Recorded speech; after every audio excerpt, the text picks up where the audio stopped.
You need to move along, lady. This is official police business. The voice is a low growl, thick with impatience and cheap coffee.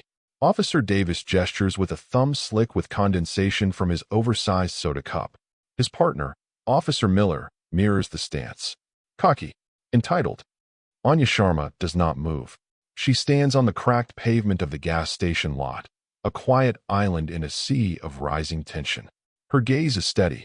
Her posture is relaxed. I'm just waiting for my car to fill, she says. Her voice is even, calm. It carries no trace of fear or deference. This alone seems to offend them. Between her and the officers is a man built like a mountain.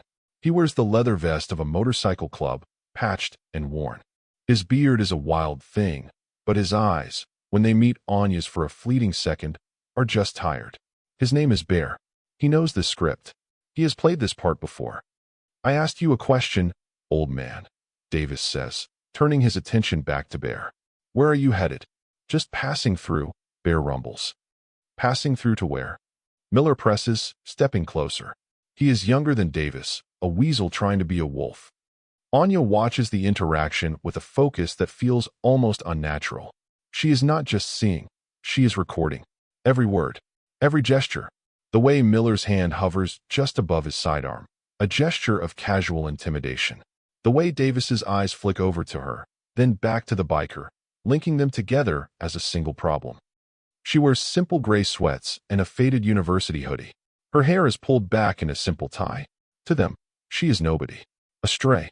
An obstacle. This is precisely the point. I don't believe I have to disclose my travel plans for a routine stop, Bear says, his voice polite but firm. This is the wrong answer. Davis's jaw tightens. He takes a deliberate step forward, crowding the large man. You see this badge? It means you answer my questions. Or we make this a whole lot harder for you. Anya clears her throat. A small, quiet sound, yet it cuts through the humid air like a razor. Both officers turn to her, their annoyance flaring into open hostility. Officer, Anya says, addressing Davis directly. May I ask what the primary infraction was that prompted this stop? Davis laughs, a short, ugly bark. The infraction is I don't like his face. Now back off before I decide I don't like yours either. He turns his back on her. A dismissal. She is nothing. But Anya knows who she is. She is Dr. Anya Sharma. For the last 6 months, she has been on a self-imposed sabbatical from her position as the head of constitutional law at a prestigious university. She traded her tailored suits and lecture halls for this. For the grit and grime of the real world. She is gathering data for her next book, a deep dive into the systemic failures of modern policing. She is an observer. She is also a weapon, waiting patiently for the right moment to be deployed. She had a full tank of gas 5 minutes ago.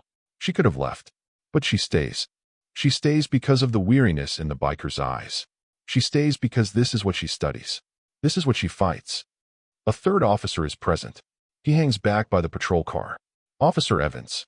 He is young, barely out of the academy. His face is a canvas of conflict. He watches his senior partners, then looks at Anya, then at the ground. He sees the injustice. He feels the wrongness of it in his gut. But he is a rookie. He is a witness, trapped in a cage of protocol and fear. His silence is a form of consent. Anya sees this too. She catalogs his discomfort, his averted eyes.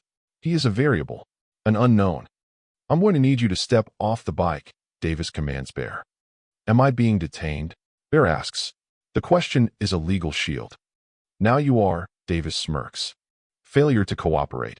He reaches out and shoves Bear's shoulder. It is a foolish move. The man is solid granite.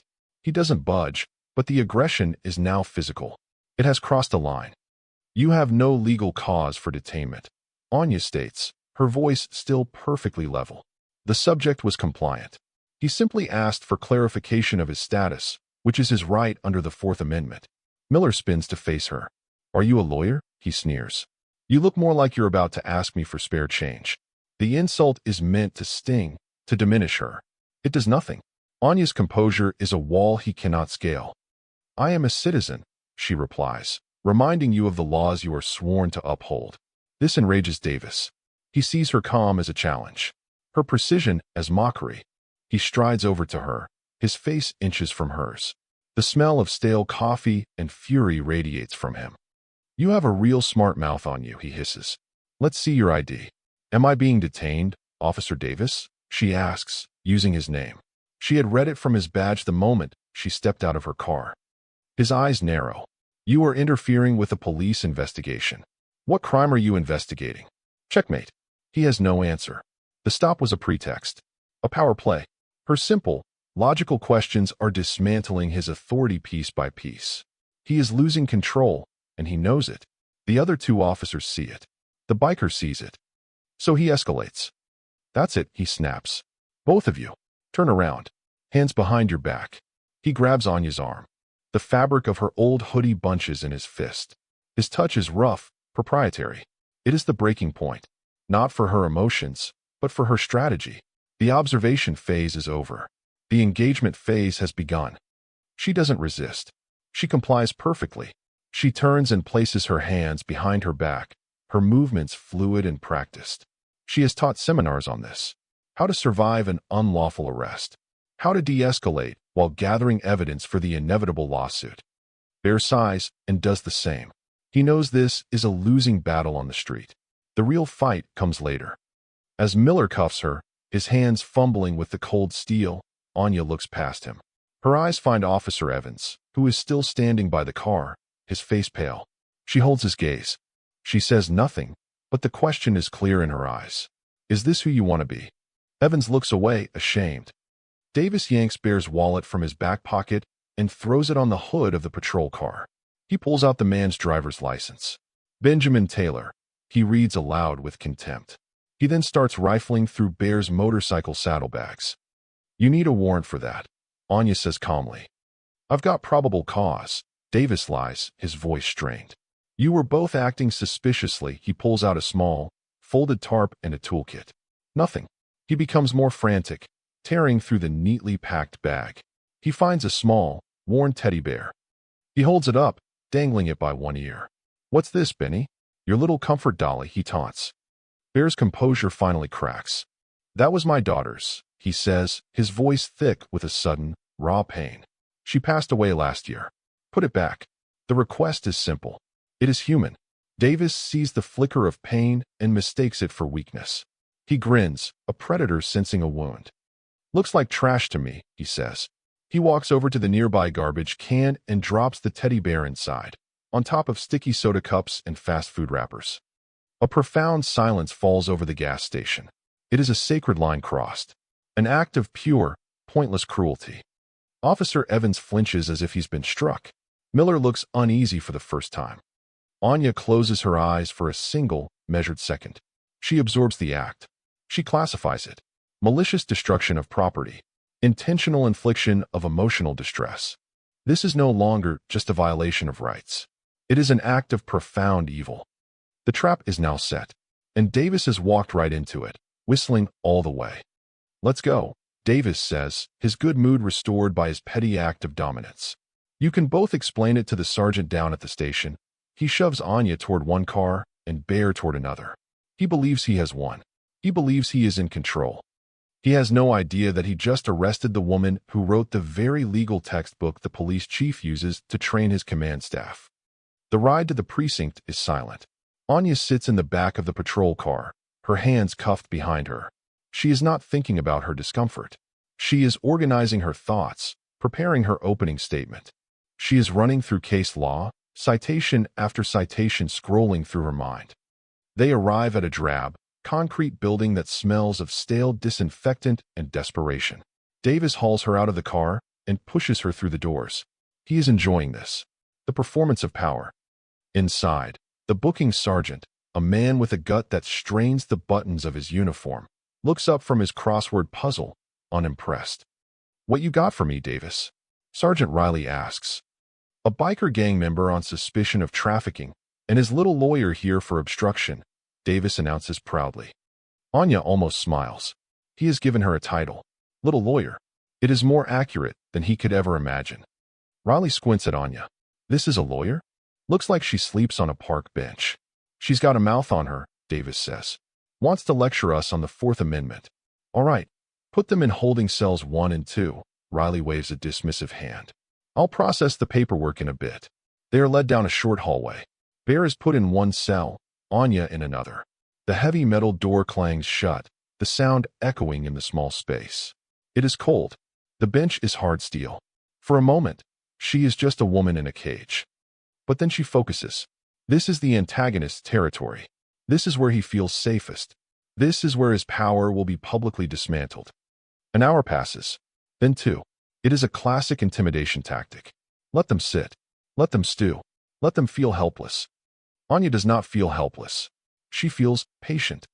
Finally, a young officer she does not recognize opens the door. You get one phone call, he says, his voice bored.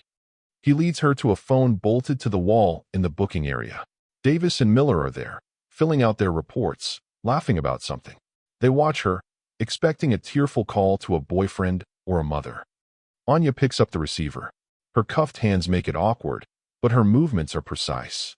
She does not call a bail bondsman. She does not call a defense attorney.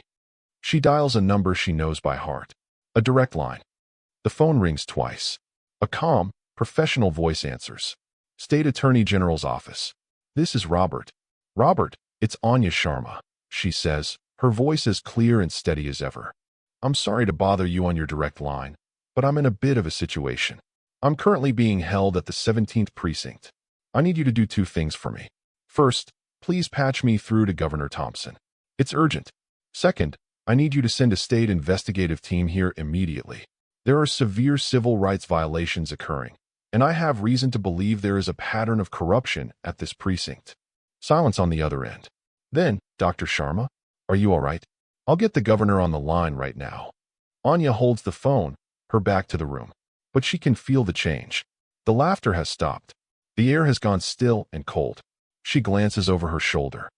Davis and Miller are frozen, their pens hovering over their paperwork.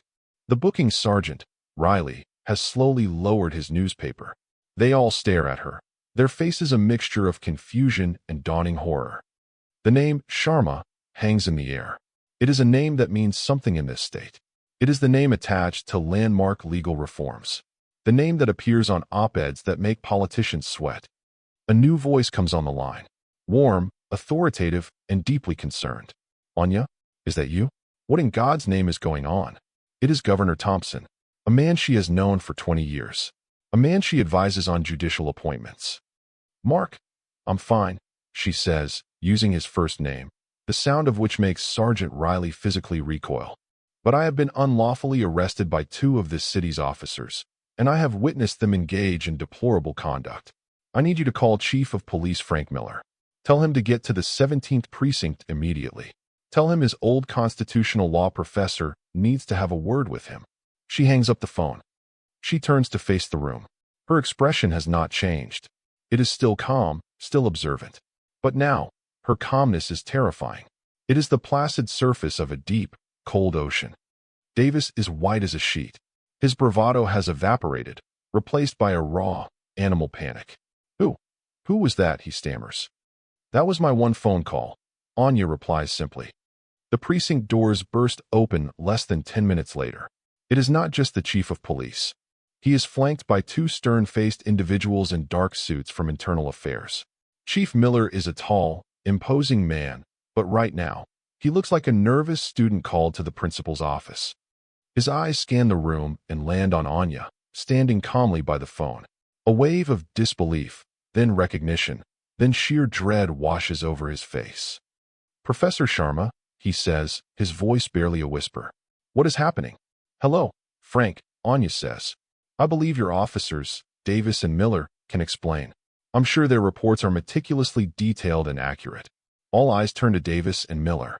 They look like they are about to be sick. Davis opens his mouth, but no sound comes out. Chief, a new voice says. It is Officer Evans, the rookie. He steps forward, his hands trembling slightly, but his voice is clear. Sir, the report is false. I was there. I saw everything. He looks at Anya, a silent apology in his eyes. He has made his choice. The next hour is a blur of systematic deconstruction. The moral witness has found his voice. Evans recounts the entire event, from the baseless stop to the illegal search to the cruel act of throwing the child's toy in the trash. He holds nothing back. The investigators from Internal Affairs take over. They secure the body cam footage that Davis and Miller conveniently forgot to log as evidence.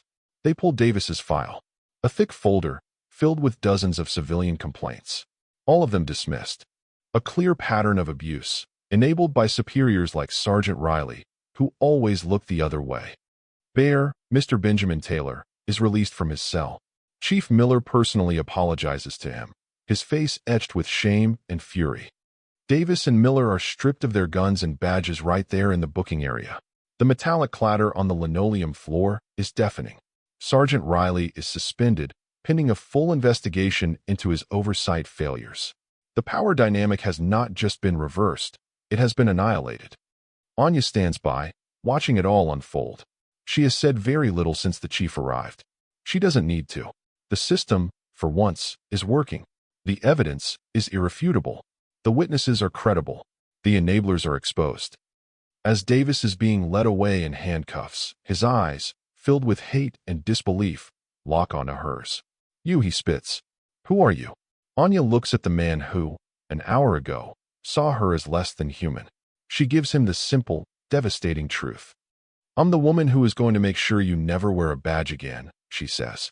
"And I'm the one who is going to rewrite the rules so that men like you can never get one in the first place." 2 days later, the story is all over the news. The city is in an uproar.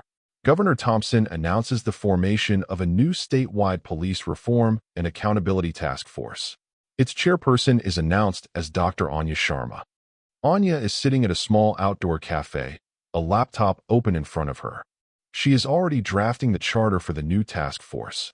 She is back in her own clothes, a simple but elegant blouse and slacks. She looks like herself again. Then she hears it, a low rumble in the distance. It grows louder, closer. It is the sound of dozens of motorcycles. She looks up. Down the street they come. Not 10, not 20, 100. They ride in a slow, respectful formation. They pull to the curb, engines idling, a thunderous chorus that turns every head on the street. At the front is Bear. He cuts his engine and swings his leg over his bike. He walks toward her, his helmet under his arm. The other bikers watch, their faces stoic and respectful. He stops at her table.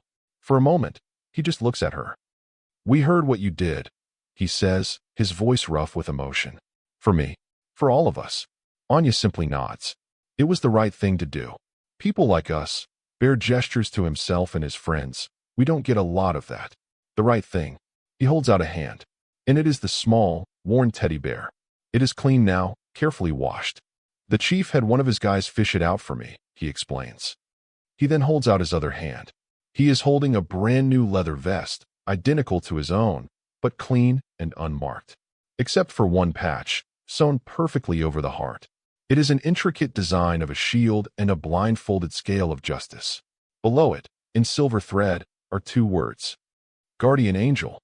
"It's from all of us," Bear says. "You stood for one of us, so we all stand for you. Always." Anya looks at the vest, then at the faces of the 100 bikers watching her. In their eyes, she sees not a threat, but a community, a family, misunderstood, profiled, but fiercely loyal. She stands and accepts the gift. The weight of the leather is substantial. It is a promise. The city has a new task force. The precinct has a new captain. And Anya Sharma has a new set of allies. Change does not happen overnight. It happens one traffic stop, one act of courage, one voice at a time. And today, 100 engines roar in support of it.